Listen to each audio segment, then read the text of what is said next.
Hello, and welcome back to the channel. Today's recap is about a girl who is forced to marry the sun god. So let's begin with our recap. The story begins with Radiana being forced to consume a drink that contains poisons. The person who feeds her states that it's an honor for her to die on her behalf. She also reminds her of the final months she spent in luxury because of her and considers it an act of goodness on her part. Radiana is unable to speak. She is sure it's the effect of the poison they gave her. Tears rolling down her face, but the lady tells her there is no reason for her to shed tears, and she must smile when she greets the son of their great son. They then give Radiana a makeover to resemble that lady and dye her hair red so no one can tell them apart.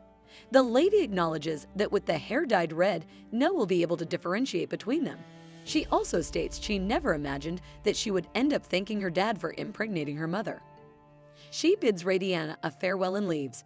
Radiana is then dragged by her people. She is perplexed as to what should be done as she doesn't have any control over her voice and body.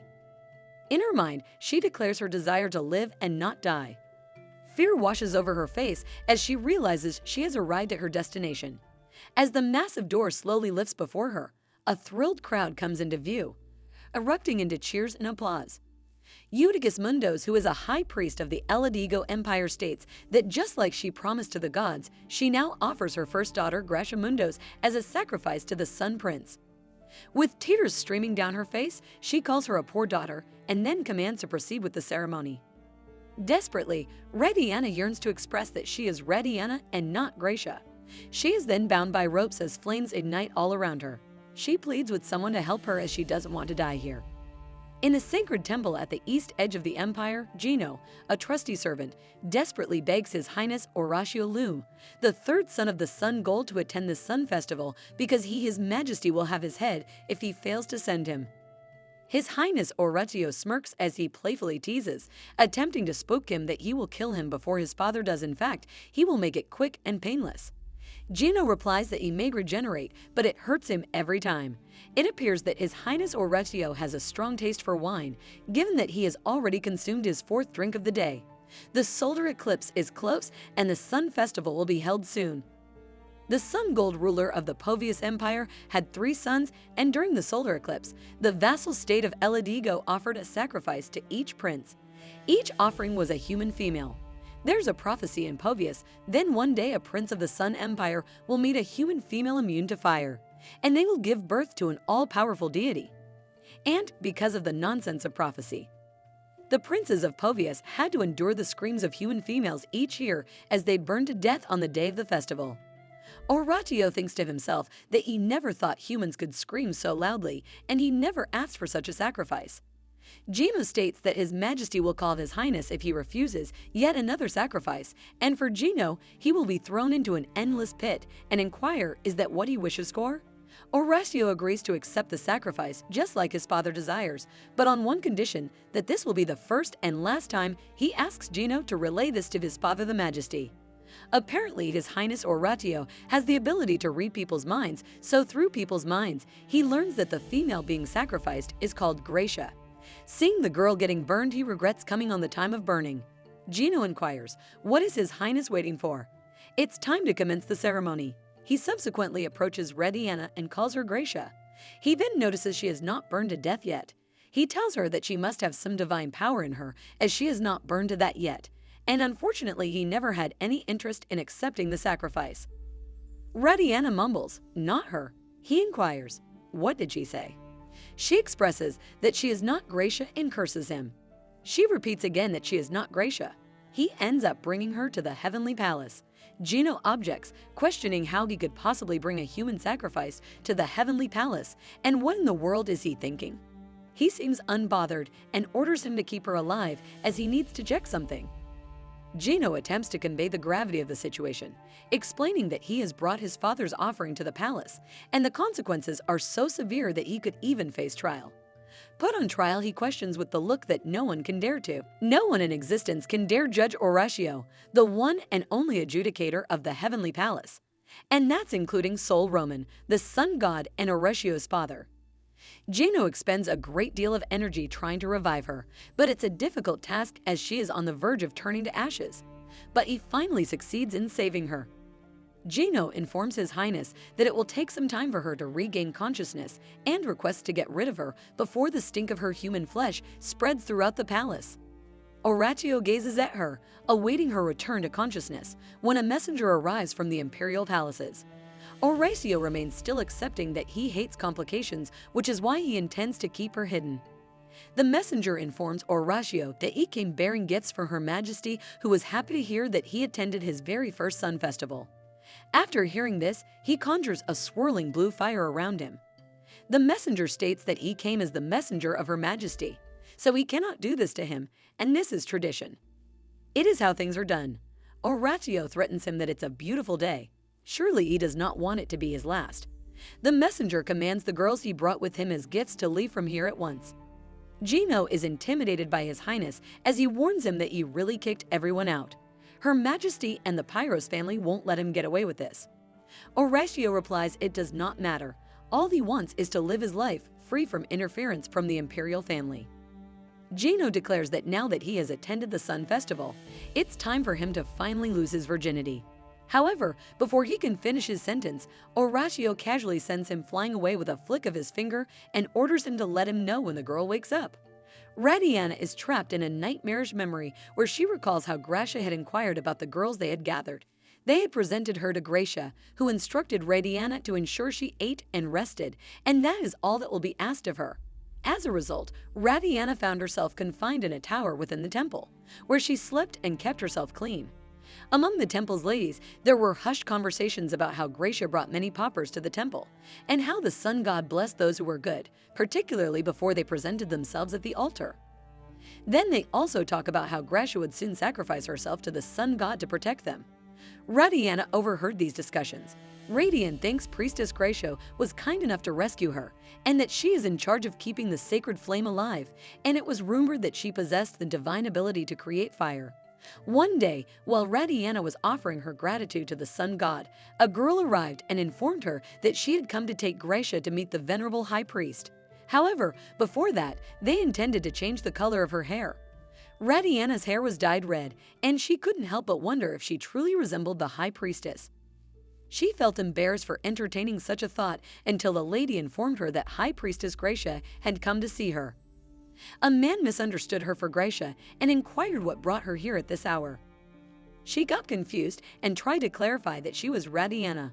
That's when Gracia appeared from behind. She stated to her father that it isn't perfect, and she had been searching high and low to find this girl. Her father inquired the meaning of this. She suddenly grabbed Radiana's hand. She told her father that the mother was right. The seal of the Mundo's household alongside this curse, writing was branded on her. Her father regretted not killing them when he had the chance. He informed Gracia that it was a one-time mistake. Gracia then asked Radiana if she saw the resemblance between them, and that she heard her mother was a priestess who served directly under their sun god. Radiana trembled as she tried to make sense of the situation. Gracia then described her mother's appearance, that she was said to have had pale blonde hair, born with a charm that enchanted men throughout the land. Her father then spoke in Old Eladian language and told her it's enough her life was on the line here.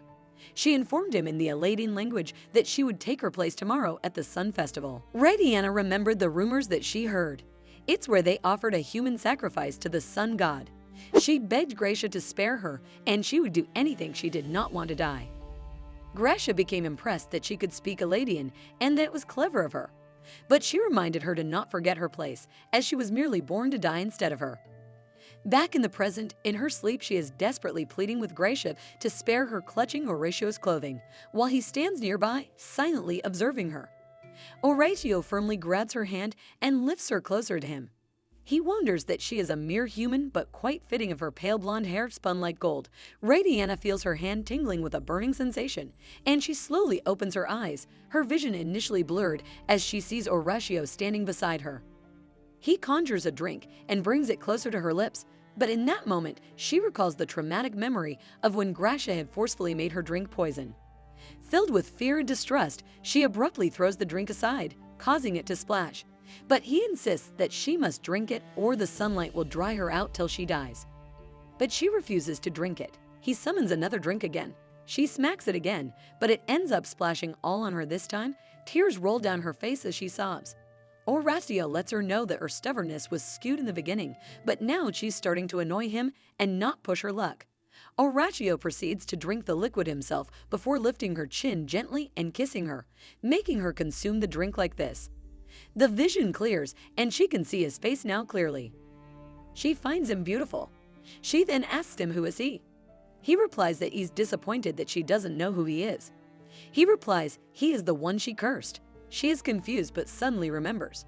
She inquires that she's still alive. He states that he cannot say that she is alive, but not dead either. She thinks to herself that this is not good. Those who curse the sun god suffer his wrath for 3 generations, although she does not believe she will live to see her grandchildren. She then immediately bows down and apologizes for her begging for mercy for her poor soul, as she already burned to death and now she does not want to fall into the pit of hell forever. She weeps as she pleads with him to bless her with his love and save her from eternal hell. He tells her enough is enough and lifts her up and lays her down in the bed. She loses her consciousness again. He wonders why she's so weak as he can't believe she fainted. He then gazes at her and thinks she is a mortal woman, the one reason they, the offspring of the sun, look over and rule mankind to make them worship them. He believes human lives are short and insignificant. However, she is the first mortal to look him straight in the eye. Not only that he can't read her mind as well, he smiles as he states it would be a waste to kill her now. He commands the maid to keep a close eye on her as she may cause a scene again, but also instructs the maid to treat her with respect as he wants her alive for now. Next morning, Gino bounces in shock as he cannot come to believe that the human female is still alive. He commands him to be silent and to mark his words. He intends to keep her alive. He argues, why would he do that? What if the others catch her scent? And is he doing this to anger his father? He smirks and says isn't what he wanted, to lose his virginity. A confused Gino raises a question if he wishes to sleep with a human sacrifice.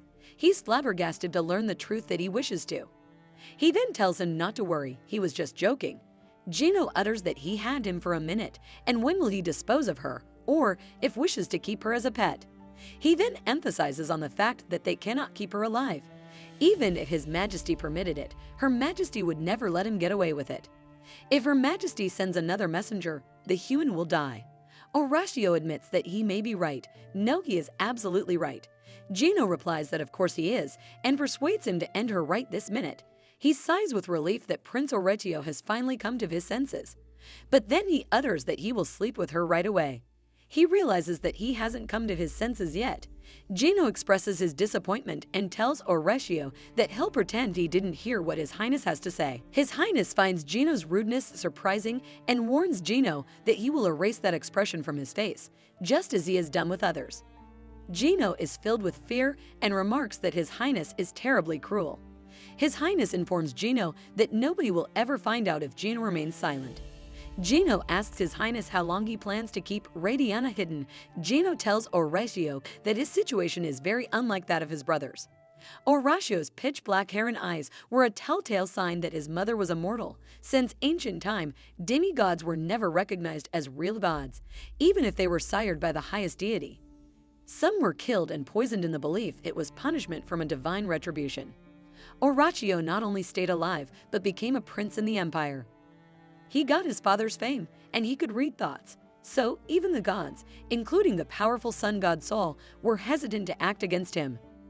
Horatio asks Gino if it wasn't the family's wish for him to lose his virginity, so why is there an issue now? But Gino responds that they didn't anticipate his partner being a human female.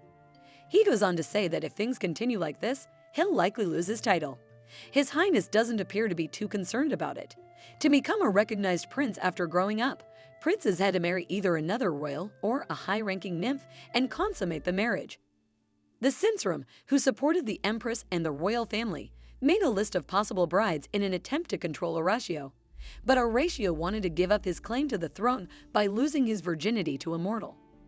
Gino thinks that even if Prince Horatio beds with the human female, he is still the judge of the heavens.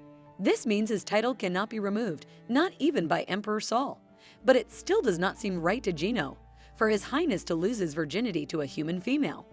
Horatio sighs and wishes for anything that could remotely get them off his back. But Gino is horrified by the possibility that His Highness might be outright banished from the heavens. Horatio pours himself a drink and states that's exactly what he would want. Radiana opens her eyes, smelling the warmth of the sun. She wonders if all of this was a dream, or did the sun god took pity on her and sent her to heaven. She notices her hands being tied together. Horatio is sitting beside her and asks her what's her name, if not Gracia. She tells him it's Radiana, and he introduces himself as Horatio. Terrified, Radiana cries and begs him not to harm her and to please help her instead.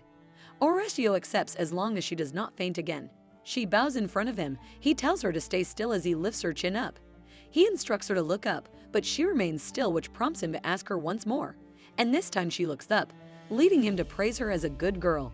He tells her eyes are meant to meet. Radiana blushes and is amazed by his beauty. He tells her that he might allow her to live, which makes her wonder if His Highness will truly spare her. He tells her yes, and he might even make her immortal, but she'll have to spend a night with him. This news shocks Radiana. She asks him what will happen if she does not wish to be immortal. This causes him to stop smiling, and he remarks that she's quite feisty, daring to refuse him. Radiana is horrified, but he tells her to get some rest as she is weaker than a mouse. Later on, Radiana is sitting on a bed while she tells herself that men are no different from animals and she must protect her innocence. She knows that he may be a god, but he is still a male, and his words may sound sweet, but he can go to the level of turning her into a stone or wood if she fails to please him. She cries as she misses her mother. She then smells the fragrance of flowers, and suddenly, a girl appears in front of her, causing her to be shocked. She introduces herself as Nico, a lowly water nymph. She informs that she has 19 siblings. Her astonishment reaches a profound level as she gazes upon the unexpected sight. For Nico, it was an honor to serve Prince Horatio's very first partner, but there was a fundamental problem. Radiana refused all food and drinks. Mortals cannot survive long in the heavenly place. Their fragile bodies are bound to wither, unable to withstand the essence of the sun. Nico explained to Radiana that she needed to eat to survive. His Highness Horatio sent a glass of water for her to drink as it contained the essence of His Highness. Nico couldn't understand why Radiana was reluctant to drink the holy water that contained the essence of His Highness. It's considered one of the highest luxuries amongst the nymphs of Tesca. She wonders that a cupful would be enough to provide for dowry for 6 of her siblings. Radiana inquires what happens if she drinks this. Nico informs her that she will become healthy, just like the goddess of Povius. Radiana offers to give the drink to Nico, who immediately refuses because she wouldn't dare covet what His Highness has bestowed upon Lady Radiana. She then suddenly consumes it in one go. Nico wonders how she is able to mutter such things with a straight face is beyond her.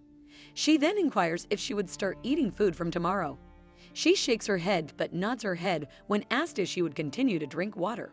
She braids her hair, adorning it with beautiful flowers, and informs her that she is ready to join Prince Horatio in bed. She reveals the ladies in heaven put orange blossoms in their hair while they prepare for their bridal night.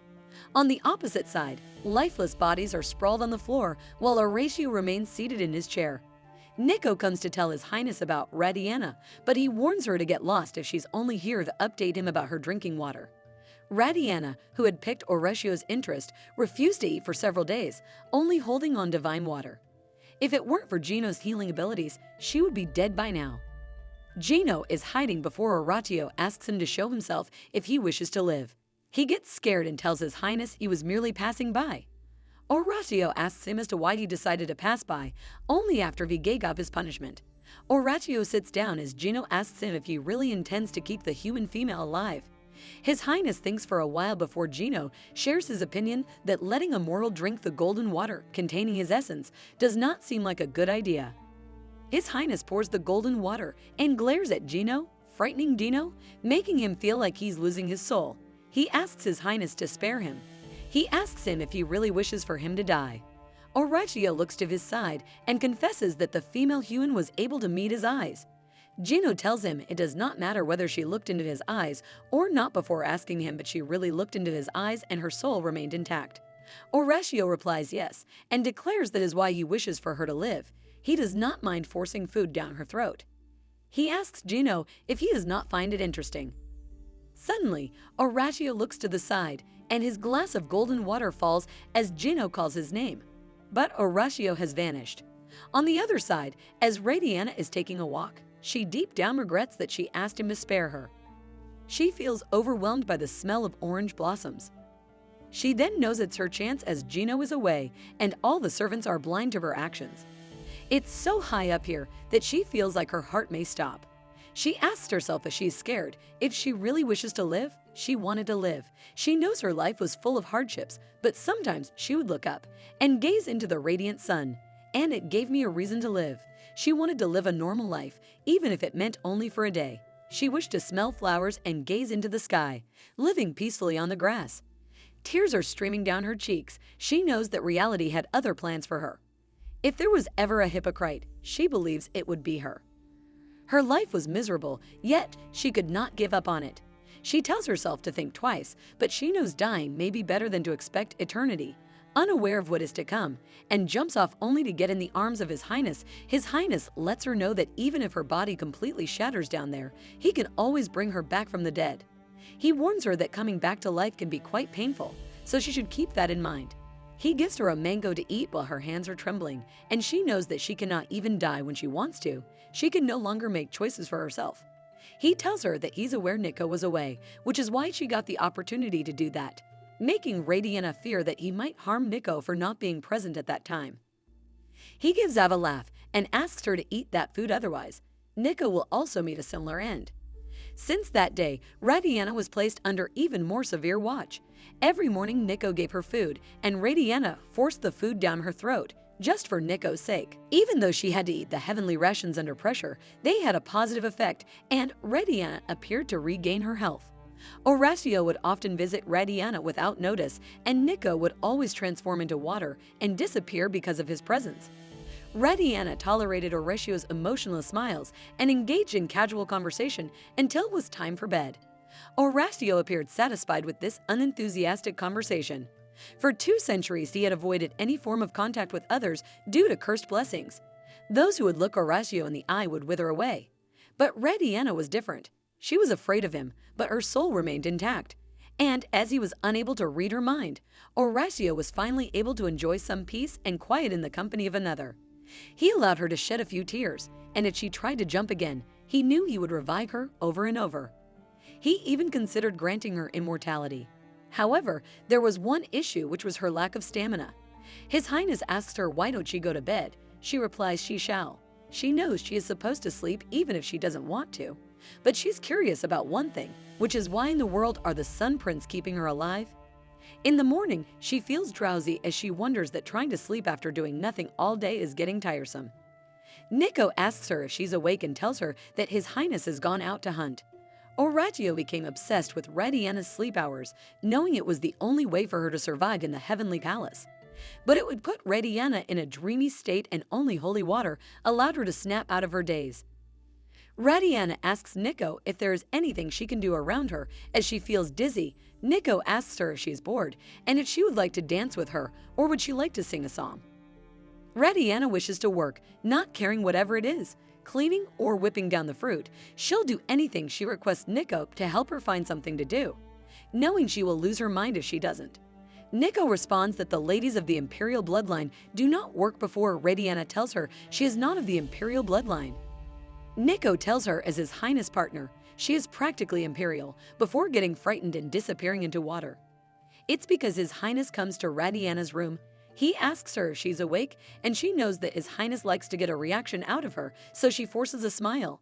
He asks her if there's something on her mind, to which she replies there's nothing. He asks her if that is really the case and leans over and says he hates liars the most, prompting her to hesitate. She tells him that she was wondering if there was any work to be done, asking him if he would give her some work to do. She tells him she has nimble hands, and if he gives her papyrus, she could weave a sturdy basket of boxes. Surprisingly, he pats her and repeats papyrus, adding it seems interesting. He leans over and lifts her chin, telling her she does not need papyrus, nor does she need to do any work, squeezing her while stating that she's already providing her with everything she needs, so all she needs to do now is to stay put, and that is her job. She contemplates that he's giving her that look again. This is the look he often gives to her. A look full of madness, with his eyes flowing with indescribable sorrow and cruelty. Her job is to sit pretty as a statue and wait for him. That's all she needs to do. She belongs to him, and he is the reason for her existence. It's raining heavily, and Horatio is lost in thinking. Gino wonders why he's so unhappy when he does whatever he wants. Gino doesn't understand His Highness at all. He then goes out and sees Nico rummaging through the papyrus and questions how the human female is doing. She gets scared as she didn't notice him and asks him if he is referring to Lady Radiana. She tells him she's doing fine. Gino asks her who would ever have dreamed a mortal would be fine in the heavenly castle. Nico responds again, saying she might not be doing that well. Gino asks her if Radiana said that to her, and what is it that is making her so unhappy? Nico is reluctant to reply. However, His Highness, standing right behind her without her notice, asks her if she's Nico. She is frightened when she turns behind and sees him. She freezes while he leans and gazes over her. Gino, also being frightened by his sudden presence, tells him he nearly had a heart attack. His Highness tells Nico that such insolence seems like she does not value her life. Nico has no idea what His Highness is referring to. He responds that she dared to consume Rinum in his presence to prevent herself from thinking about Radiana Rinum, a metal shield created with sulfur, aged gold, and ancient magic. Rilum allowed the user to temporarily shield their thoughts from Horatio's probing mind, and their souls were saved from Horatio's dark gaze. Nico trembles as she pleads with His Highness, telling him she was merely worried that His Highness would be concerned about Lady Radiana. He tilts his face and asks her, concerned. She dares to say such a thing. Nico and Gino are both chilled and frightened by His Highness. His Highness wonders if he should kill her off. He then changes his mind because he knows that if Radiana finds out about Nico being dead, she will end up fainting again. He knows why he was irritated the past few days. His Highness gets into Nico's mind. She starts telling him everything on her mind. She feels so sorry for Lady Radiana. She fears that Lady Radiana might jump off the balcony at any given minute. She feels sad for Lady Radiana because Lady Radiana is forced to eat and sometimes throws everything back up. Nico fears that Lady Radiana cannot even venture outside the palace as His Highness has barricaded every entrance. Nico wishes she could be of help, but Gino has warned her that if she got into His Highness' bad graces, he would burn her home to the ground. Lady Radiana is unhappy. She is frightened of His Highness, the third prince, but is forced to smile. Said Nico gets unconscious and falls down. Gino asks His Highness if the thunderstorm past month was due to this, because Lady Radiana had gotten on his nerves. His Highness orders Gino to erase the memories of Nico and fetch him papyrus. Gino glances over at him and asks him if he wishes for more papyrus. His Highness tells him yes, and he wants him to fill her whole room with it. Gino asks Horatio about his obsession with Radiana. He further tells His Highness about his family, asking Gino if His Highness has lost his virginity or not. He expresses his frustration, stating that he feels trapped between a rock and a hard place. His Highness tells Nico he should then pay a visit to the Imperial Palace tomorrow. This shocks Nico as he asks for what reason. Horatio responds so he can go and tell them that he has finally lost his virginity. On the other hand, Radiana is sitting on the balcony. She looks behind one of the servants and wonders if she might one day also end up like them, walking but almost dead. Radiana fought against hunger all her life. All she wanted was a sip of water. She was losing her mind, barely surviving off the grass on the ground. She finds it strange for things to be so different now. She has a comfortable bed to lie on, delicious food and drink within her reach, so why even now she's looking for reasons to live? She stays silent before uttering freedom. She knows she does not want to just live but wants freedom. She's tearing up as she knows it's something a slave could never crave for. She resents her mother for giving her false hope when she was a child. Her mother once told her that she'll be free one day and that her mother will pray for her even after dying. She wished for her daughter to experience everything she ever did in her life. Like a beacon of light in the darkness, Radiana utters her mother had it all wrong. Her attention is towards Nico as she calls Radiana out and shows her she brought papyrus for her. Lady Radiana tells Nico she'll be in trouble if His Highness finds out before His Highness says Nico has his permission. She glances over to him and he asks her if she wanted them. Horatio sits next to her and extends his hand to her. She remembers that he said to her she will have no use for papyrus before holding his hand. He takes her somewhere while she's thinking it's a good amount of papyrus, only to see her whole room filled with papyrus. She wonders why he brought her so many of them. He calls out to her, and she responds to His Highness. Surprised by all the papyrus, he asks her how she feels, and she has no words to say. He calls out to her again. He releases her hand, and she finally responds while closing her eyes, showing gratitude to His Highness, afraid of what his reaction might be. She opens them slowly and glances over him. He frowns, and she wonders if she should have said something else. He puts his hand on her face and tells her to smile. She should smile while showing gratitude. She smiles as tears drop down her cheeks. His Highness states that she said she wished to live, and she replies yes, she wants to live. He responds back that it's strange because those who wish to live usually beg for their lives.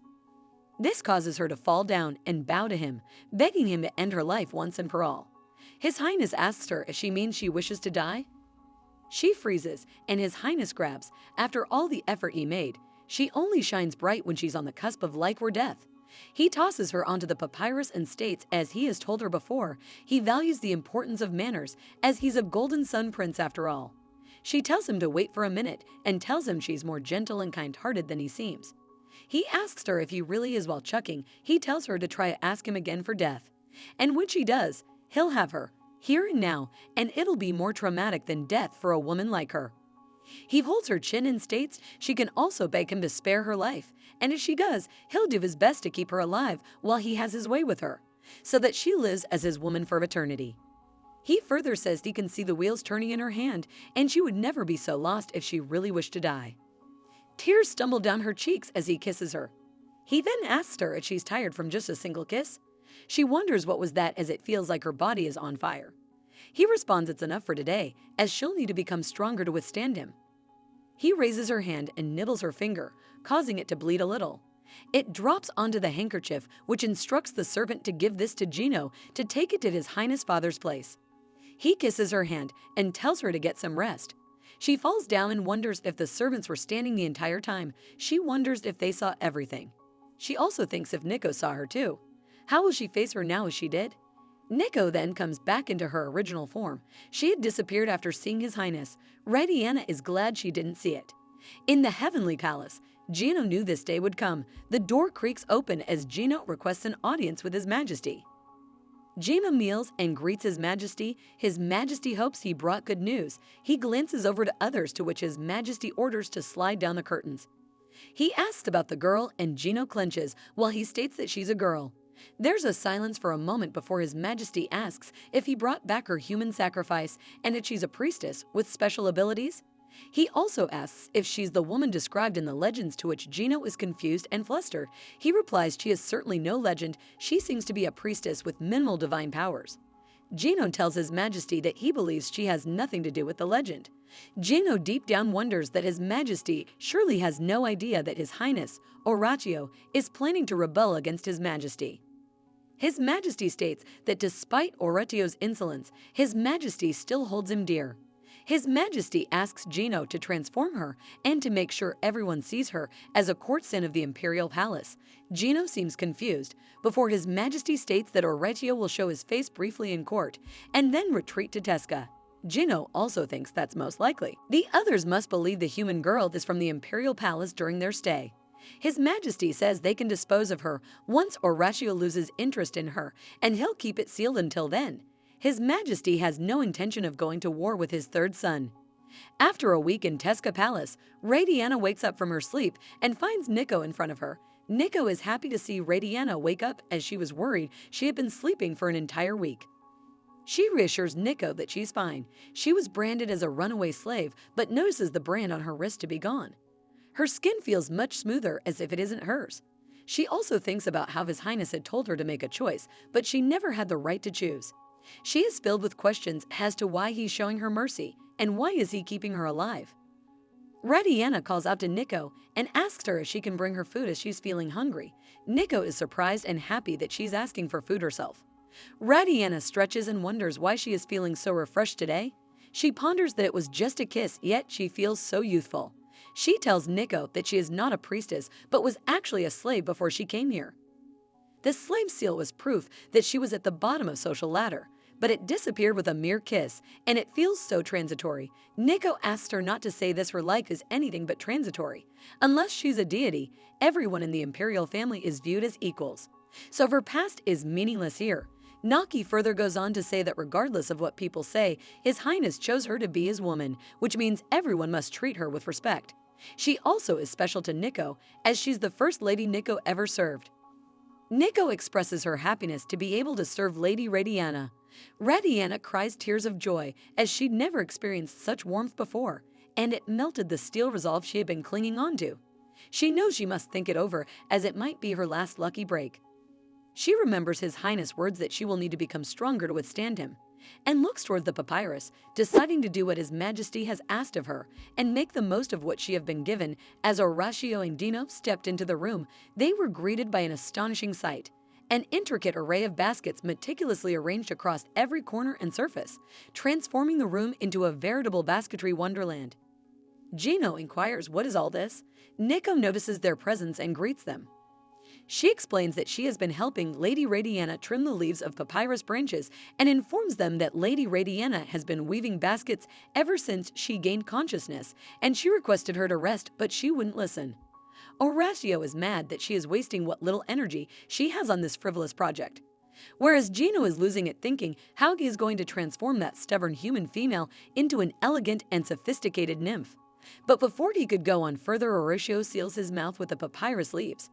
He then calls out Radiana. She finally becomes aware of his presence and greets him politely. Horatio is stunned that she welcomed him to the point that he reminds her it's him. Radiana acknowledges it is him, the third son of the great sun, the Sun Prince of the Heavenly Palace, who values good manners above all. She then indicates at the baskets and informs him that she has been working per his request. He is clueless about how it is his request. She explains to him that she told him she has nimble hands so she can make sturdy items, and she was ordered to make whatever she could. He then reaches his hand, and she hands him over the basket. He clarifies that he meant her hand. She then gives him her hand, and he notices her hands are stained and lets her know. Nico interrupts, informing that there is something wrong with Gino, who is choking because of his sealed lips. His Highness, with the flick of his finger, unseals his lips. He starts going around in circles, wondering how Prince Horatio could do this to him, and how he is supposed to make Radiana look like an imperial courtesan. A knave Radiana thanks him for being kind enough to create wind so the papyrus could dry much more quickly thanks to his efforts. Gino loses his patience, shouting that he cannot take this anymore, and now isn't the time to be weaving silly papyrus baskets. Radiana counters an argument that has to do as it was His Highness' orders. Gino calls her a woman and asks what is wrong with her, and demands her to put down the basket on her head right this instant. Radiana corrects him that her name isn't a woman, but Radiana, causing Horatio to be surprised by her changed behavior. Gino inquires from His Highness what has gotten into her, and that he had told her she was bedridden for a week. His Highness confirms that she was. Gino whispers into his ear, suspicious that something might have happened to her head. Horatio's silence was his affirmation of the woman who had begged for that had transformed before his very eyes and was now obsessed with waving papyrus baskets, but she seemed much happier than before. Radiana then inquires if he has another task for her. Just say the word and she promises to do her best. Gino is curious to know if there are any instruments she can play. She shakes her head. He didn't ask if she can recite poetry and if she knows how to sing or dance. She shakes her head for the second time. Gino becomes shocked and inquires, "What in the world can she do?" She replies, "As he can see, she can weave sturdy papyrus baskets." Her reply makes him go crazy. He then provides her with scrolls and wants her to memorize everything written in these scrolls and stop fondling those silly papyrus baskets. Later at night, Gino's thoughts are relentless as he says, "This won't do at all." He reflects on her inability to play an instrument, dance, or sing, convinced that such talents are essential for being perceived as a nymph, causing him to question whether the priestesses of El Adigo are not as sophisticated as he perceived him to be. Horatio admits the truth in front of him that she was a slave. He is surprised to find out and suggests that it would be better to take her to pay Lord Magus a visit. Horatio raises a question about getting to Magus. One must drag up a treacherous mountain, and surely he's not thinking of taking the weak woman there. Gino explains that they have no choice. The Imperial Festival is only a month away, and he would rather choose the treacherous climb than get struck with lightning when everyone finds out he bedded a human woman. He contemplates over the thought and also recalls they will be receiving guests from the Imperial Palace tomorrow. Gino inquires if Her Majesty is sending more traitors here for judgment. Horatio admits and tells him to leave early tomorrow morning as he does not want them to catch Radiana human scent when they arrive tomorrow. Next morning, Radiana is excited as it is her first outing since she came here. In Mount Kor, which isn't too far from Teska, Nico tells them they have to climb by foot from there. Radiana is enjoying it while Nico and Gino are exhausted by climbing up. Gino regrets not asking His Highness to make a cloud carriage for them. Radiana all of a sudden remembers that His Highness came to her room. While she was sleeping, he reached over his hand to her face. This makes Radiana curious as to why he came to see her. Gino looks very tired, to which Radiana offers him to climb onto her back. He responds he's too old to climb on her back. After a second, he's climbing on her back as if he never said he was too old to do so. He replies that today, he'll make an exception for her as if he is giving her a favor by climbing onto her back. After a while, Gino states they're near and jumps down from her back. Nico appreciates Radiana for being so considerate, and she responds it was nothing.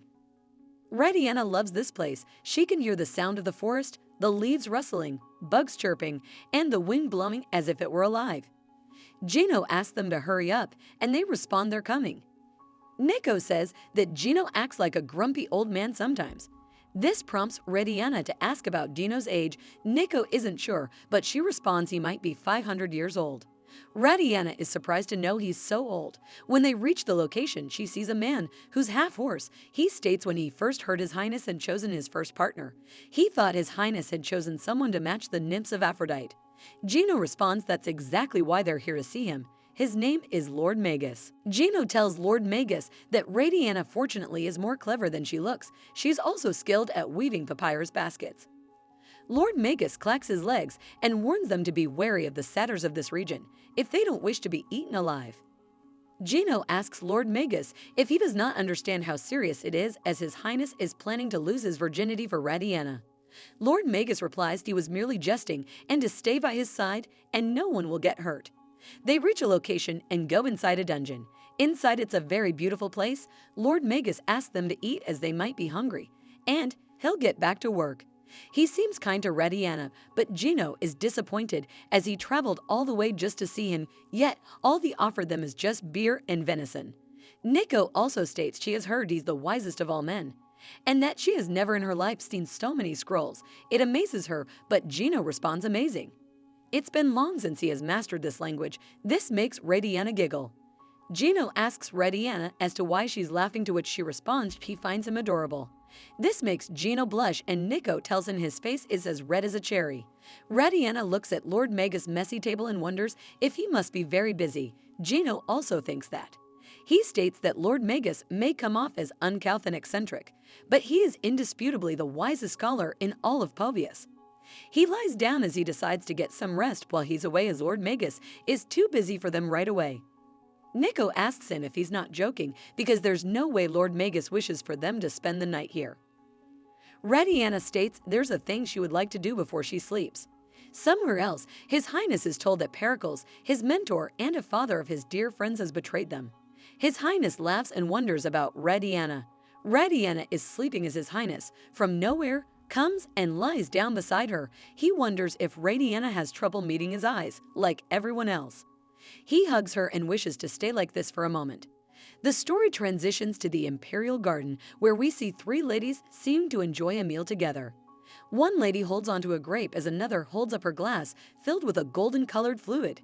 It is mentioned that one of the girls is Empress Avaricial Lumen, who is a pure-blooded and direct descendant to the goddess Hera. One girl giggles as she mentions how she heard that His Highness, the third prince, has finally lost his innocence. The other girl laughs, as well as she wonders what divine bloodlines His Highness has managed to mix into. They then question Her Highness about this, as they are sure she'd know. The Empress says who cares if the girl was a descendant of a deity, before saying that Horatio will marry the women they have chosen for him. Her eyes then glance over as she asks the girl named Terra if she agrees. Terra, who is a niece of Empress Avaricia, flinches due to the sudden question. The Empress then tells everyone to go see for themselves at the Imperial Festival, and that what is most important is how His Highness feels about all this. She then raises up her glass as she says she hopes that everyone will be able to join them. Everyone else raises their cups, as well as it is stated that everyone should come to bless the first real woman that Prince Horatio, the jewel of the Povius Empire, has chosen. The Empress then rises to the alarm of Terra before the pair can be seen walking away into the distance. We then transition to the Temple of the Empress, where the aunt and niece walk up some stairs. A crown is then tossed onto the floor viciously. Terra then speaks up, saying she wouldn't have been this mad if His Highness had chosen a nymph from the Pyros family. She questions how His Highness could lose his innocence to a nobody. The Empress then yells Terra's name to her shock. The Empress's heels move up some stairs before taking a seat at her throne. The Empress then says to mark her words and that Horatio shall be marrying Terra. She tells Terra to not worry about a thing. She mentions how Horatio at the moment is no more than Sol's dog, and that the Empress will do everything in her power to make sure he belongs to Terra. We later transition back to Rediana, who is watched over by Nico, who paces around. Nico then yells, asking what they should do and that Lady Rediana has a high fever. She then says this is all due to Gino because Rediana had to carry him up the mountain, so she fell ill. Gino is flustered as he protests, saying he never asked for her to carry him on her back. Lord Magus then walks in, asking what is up with the commotion, to which Nico asks for his help. Magus puts his hand on Rediana's head as he mentions how this is fatigue. He tells Nico to get Rediana some hibiscus tea with some cinnamon and she'll be fine in no time. Nico asks if he is sure, to which Magus says he'll go make the tea and should have some herbs here already. He then is stunned as he wonders what all this is. He looks at a room in pristine condition, and that is thoroughly organized. He is later seen sprinkling some leaves into a cup of tea as he mentions how it seems like she was born under the sign of Venus. He pours more tea into a cup as he says they will start lessons once the clever lady recovers. Outside the cove, we can see rain falling down as it patters on some leaves. Our female lead's eyes can be seen as she starts to blink awake. She stares up as she wonders if it is raining. Nico is smiling as she asks how Lady Rediana is feeling and mentions how her fever has gone down.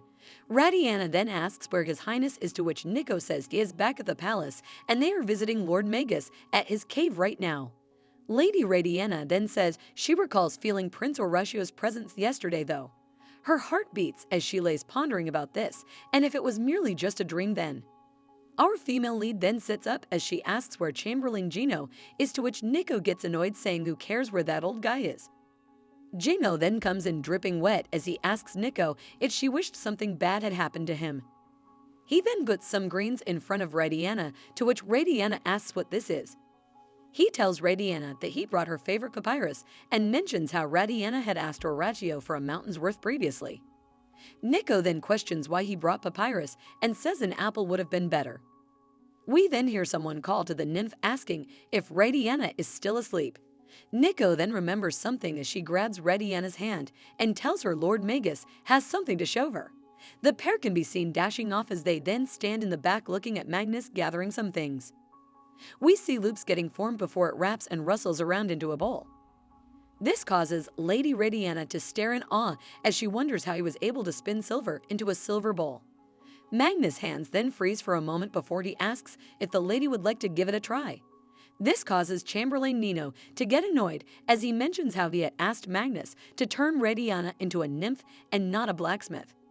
Magnus speaks up, saying to allow people to gossip, but that the world will soon see Lady Rediana as a descendant of the circle and how they will all realize that Rediana learned to create metallic bows from him. Gino then raises his hand, saying he's not too keen about all this and that circle is the goddess of stone. This makes Nico pout as she wonders what is wrong with stones. Magnus then tells Rediana to follow his lead, to which she agrees. His hands start to weave around the silver as she follows his instructions. We then see her present a silver flower in the palm of her hands. This causes both Nico and Gino to stare in awe as they both agree it is beautiful. This causes Magnus to laugh as he agrees to this statement. Magnus then mentions how His Highness did pay a visit last night and how Magus is doing his best right now to not disappoint His Highness. Rediana is still holding the flower as she then freezes in place. She looks down blushing as she thinks about how Horatio actually was here last night. She then holds her cheeks as she realizes it was not a dream then. Rain is splashing down as it is mentioned a few days past at the Magus cave. A hand can be seen feeling the rain. Rediana and Gino both stare outside as Gino mentions how it has been raining nonstop. Magus holds up a box filled with a golden-like material as he tells the two to hold on for a bit, and that it won't be easy to go down the mountains in the rain. He tells them that these are sun-dried ambers that can help keep them warm. Gino slides one into his coat as Nico stares at the one in her hands. Magnus then stands before Rediana as he tells her to not let other people get to her. He jokingly tells her to act a bit feisty at people, just like they talked about before. He asks if she understands while smiling. The rain continues to pour as we see feet sloshing through the mud. Gino looks up wondering why His Highness is acting depressed, as His Highness knows that they are returning back today. Rediana is surprised to hear that His Highness Horatio is depressed. Gino tells her to watch her step as the road is slippery. Rediana herself appears to still be deep in thought.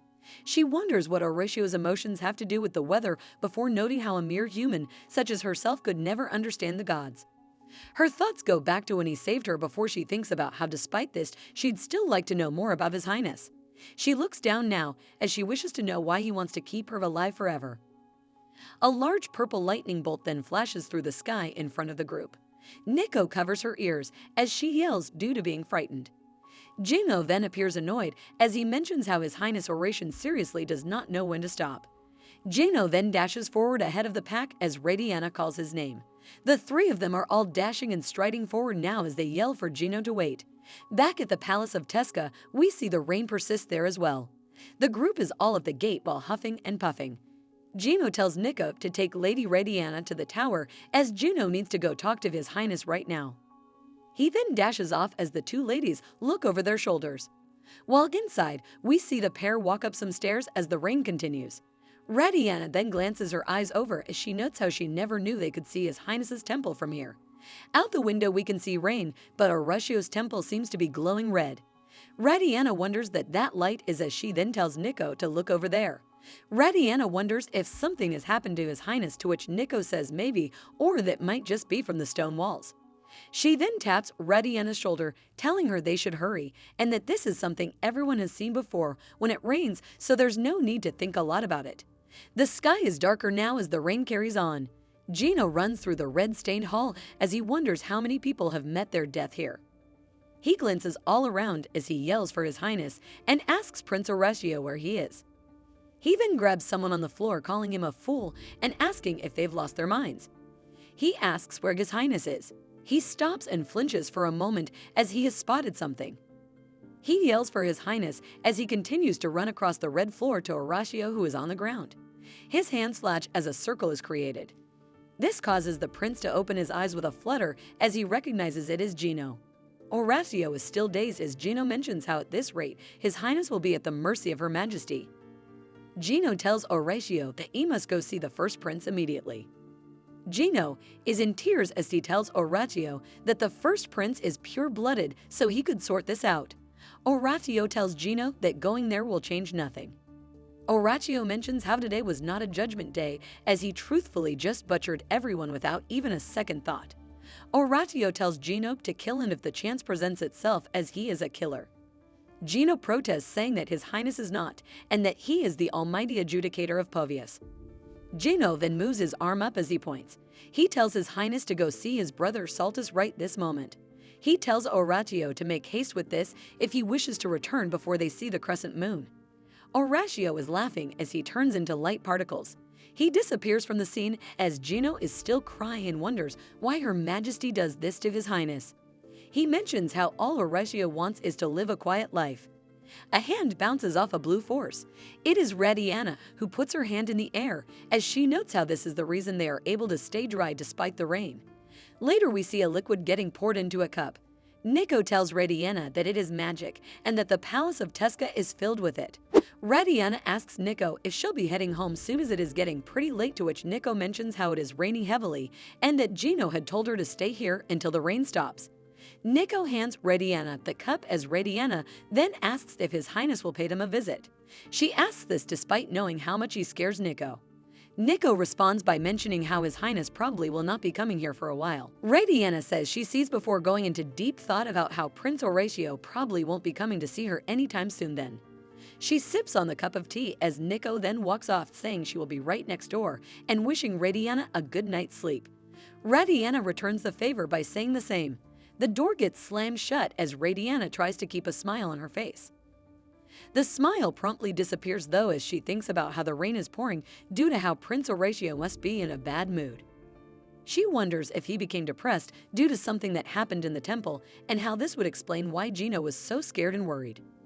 She thinks about how she's unsure what started this, but that she can't stop thinking about His Highness. She recalls the heat and warmth from his touch, the sparks that started flying when his lips met hers, and the weight of his body on top of hers. Her cup is placed down with a sudden noise. She holds both hands up to her face as she blushes like a tomato. Her hand is later placed back onto the magic field. She looks outside into the rain and red temple as she hopes His Highness will return soon. The setting changes to that of Lenichua, which is where the palace of Prince Saltus Lumen is. We can then see the first prince seated in his palace and reading a book. A dark cloud seems to travel into his room and crawl towards him from behind. His eyes then turn to look at this mist before then asking if that is Horatio who is here. He then starts to speak about how he's already told his brother to send word about visits beforehand so he can have his people properly welcome and greet Horatio. Saltus asks Horatio why he must always creep into here like some kind of ghost. We see water start to drip onto the floor.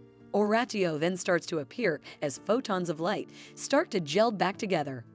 Prince Lumen closes some curtains for privacy before he asks his brother how many lives were ended this time. Horatio smiles as he tells his brother he lost track. The first prince strides over as he mentions how it has not even been 3 months since Horatio's last mass taking of lives. He mentions how despite this Horatio now has fresh blood on his hands. He grabs Horatio's wrist as he asks his brother if he has lost his mind. The first prince then questions if this is the Empress Avaricia's doing, to which Horatio just stands smiling silently. Prince Saltus then says that Horatio will need more than one cleansing to wash away the stench and that he will ask for more purified water from Lenichua. Water continues to drip down the face of Horatio as he stands in silence. He then asks himself if that will even make things better. He thinks about how even Saltus's powers are no longer working on him as he has too much blood on his hands now. He then closes his eyes. The name Radiana then pops into his head. One of his eyes opens as he then thinks about how conjuring up a human woman in a situation like this is really foolish of him. Saltus tells Horatio that he may be an adjudicator, but that he is first and foremost a sun prince. He mentions how the sons of the sun cannot mete out death to those who do not deserve it. If this were to continue, then Horatio may lose his solar powers and his essence will soon start to fade away slowly. This all means that unless Horatio wants to be like Hayes and spend the rest of eternity in the underworld. Saltus then changes the subject as he mentions how he heard Horatio lost his innocence with a nymph before asking what family this girl had come from. Saltus mentions how when he first heard the news he had thought that Horatio had joined forces with Her Majesty. Horatio mentions how that would never happen.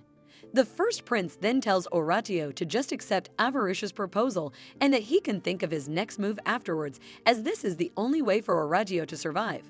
Horatio then says this would not save him and that instead the Pyros would only gain more clout within the royal family. Horatio then asks Saltus if he wishes for Caligo to succeed the throne then. The thought of this seems to displease the first prince. Saltus stands speechless at this comment for a moment before Horatio starts to stand up and mentions how if Caligo were to take the throne, then there would be no need to go to war. He stares over at his brother as Horatio says that whether there is a battle or not, Povius would still fall to ruins then. Saltus then says that he is content with ruling over Lenichua and that going against their father Saul, regardless of his actions, would still be treason. Saltus tells Horatio to stop wasting time trying to help him and think about how to fend for himself. Horatio then has a smile as he says he will gladly revolt against their father then. Radiana springs up from her bed as someone comes into her room yelling to look at what they brought her. It is Gino, who says he has brought everything on the list Sir Magus gave them, and now she can start practicing. We see tools, silver strings, and a burning furnace. Radiana stares back at Gino, asking if Gino is sure he has His Highness's permission yet. Gino tells her she cannot dance or sing, so she should at least be skilled in handling silverwork. He then yells calling for Nico to come over here. She arrives asking what he needs. He then presents a stack of scrolls as he tells Nico to read these poems to Lady Radiana as she works. Gino then tells Radiana that in 15 days she will be participating as a nymph in the Crescent Moon Festival. Radiana protests, saying she is a human though, to which Gino then says that is why she is gonna have to pretend. He mentions how humans are not even allowed in the Heavenly Palace too, and that if someone were to find out, then all three of them would die by lightning in an instant. Radiana looks startled by this, as she notes how this is more serious than she had thought. She then asks what happens next, which causes Gino to get confused. She asks what happens after she fools everyone by pretending to be a nymph. Gino is silent before he tells her that His Highness will marry the woman his family has chosen for him, and that Radiana will be free. Gino notes to himself how he cannot tell her about how she will get burned to death once this is all over. Radiana then grabs Gino's hand with both of hers. This causes Gino to come over closer, as Radiana gently asks if he is telling her the full truth. He asks her what she means. She has a smile on her face as she mentions how he said that she would be free. Gino then pulls his hand away from hers. He clears his throat as he says yes, and that she probably will be free. He mentions how by then His Majesty will probably no longer need her anymore. Radiana smiles as she tells him she promises to work hard and will get started right away. 10 days would pass on as we then transition to the Palace of Tesca. We then see Radiana hammering away at some metal with her tool. Nico looks completely drained with dark spots as she asks if Lady Radiana has been able to memorize the poems yet. Radiana has a bright smile as she says yes, and that she has memorized 20 scrolls of poetry already. Nico then asks Radiana to recite the poems she has memorized then. Radiana starts to recite a poem about love and her heart fluttering. Something then causes Nico to look alarmed. A blue substance then appears behind our female lead, who continues to recite the love poem, talking about how her heart bursts into flames and that she is blind to everything but you. We then see some light particles and a dark robe near the floor. Radiana continues to say the poem before someone else starts to speak, to which she then stops and turns her head to the side while blushing. Horatio is helping her continue the poem as he talks about elegant eyelashes and a piercing, beautiful gaze. He smiles as he continues the poem, saying that the song of Apollo he sang was meant for you, my love. Radiana's heart beats heavily as Horatio asks if she has decided to become a poetic blacksmith or something. Her hand still holds onto a flower hairpin as Horatio suddenly then appears behind her. He leans closer to her as he mentions how she is a lot more skillful than he had thought. He places his hand on hers as he mentions, however, that he does not like any harm to come to his belongings. He reveals her hands, which are full of bruises and beaten from the blacksmithing work. He places her hand closer to his face as he tells her to try and be more mindful. She blushes at this before thinking to herself about how she had almost forgotten the heaviness in his scent and that oppressive presence that he has. She turns her head as she wonders what if he decides to take away all of her tools. She speaks up, telling Horatio that they will not cause any harm and that she will be more careful from now on. She also says that everything she does is for him, His Highness after all. This causes him to start walking away from her before he then plops himself down and takes a seat. He tells her to carry on with what she was doing and that he will be quiet. She is confused at first before starting to tell him he does not need to do this. She does stop herself though, as she thinks about how she does not want him to find out she wishes to live. Horatio can then be seen leaning his head on his arm. He thinks back to when he told his brother that he'd gladly revolt against father then.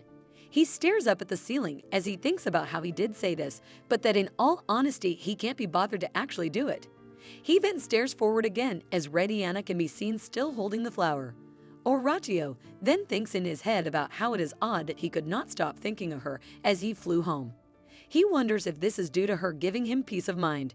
Or maybe it could have been her grass-stained fingertips. Maybe it's the way she swiftly tried to wipe her mouth after biting into a peach, or that honey-like scent that fills the air when she feigns sleep. He decides that it is all of these little things. He thinks about how whenever he conjures up all these moments, his chaotic mind always seems to calm down. Her hand is touching some silver strings as she then thinks about how she'd really like to ask him why it has rained so heavily these days. Also, why he looks so tired. She closes her eyes as she thinks about how she is unworthy to even have such thoughts. It is recalled that Nico once said that the sons of the sun must lose their innocence before they can marry. It's like a ritual. Nico also said that Her Majesty has been wanting to marry His Highness, the third prince off, and that her and the Pyros family have been watching over him for a while now. It is then recalled when Horatio held Radiana's hand and told her that was enough for the day and how she'd need to be stronger to handle him. This causes our female lead to blush as she wonders why he had chosen her, and that tonight might be the night where they actually… Her hand then suddenly gets sizzled on some hot metal due to being distracted. She holds her hand up and says ouch before Horatio calls her name, which causes chills and goosebumps. He tells her to come over here. She nervously tries to hide her hand and tells him she is fine as it is a small injury. Horatio tells her that he smells burnt flesh and tells her to come here. To this, she finally trudges over to him. He looks over her hand as he mentions how it looks painful. He puts it closer to his face and closes his eyes as he tells her they must heal it at once. His eyes then open in an instant as he wonders what this is. We see outside hooded people flying through the sky as Horatio mentions it is the royal envoy. As he holds her arm, he calls this the worst timing as they will no doubt be able to sniff out a human due to the burnt skin. Radiana is totally unaware as Horatio decides to use his breath to mask the smell. He then speaks up telling her they should finish what they had started last time. This causes Radiana to blush even more as she wonders if he means to do it here. He then pulls her up and carries her in his arms with a smile. Her blushing causes him to ask why her face is flushed and if it's due to the bellows being too hot for her skin. She nervously tells him that's not exactly it. His lips move closer to her as he then gives her a kiss on the cheek. His hand presses on her hand as Radiana then wonders to herself what she should do. Horatio thinks to himself about how despite what he said, she does not appear ready. To withstand him, we then see him stare at her as he freezes in place. He then grabs at his hair as she then asks him if there is something not to his liking. She tells him she'll do anything he asks of her as she thinks about how if she does not, Gino and Nico could fall into grave danger. Horatio then tells her that he has no clue what she is thinking, but that right now, she interrupts him mid-sentence as she said she understands and that he wishes for her to kiss him first. This leaves him speechless. A smirk then crosses his face. He leans over closer to her as he asks if she is sure she won't regret it. This causes her to grab her braided hair. She unties it as her hair starts to rustle all over. Horatio then says as she wishes then as they prepare to kiss and maybe do something else as well.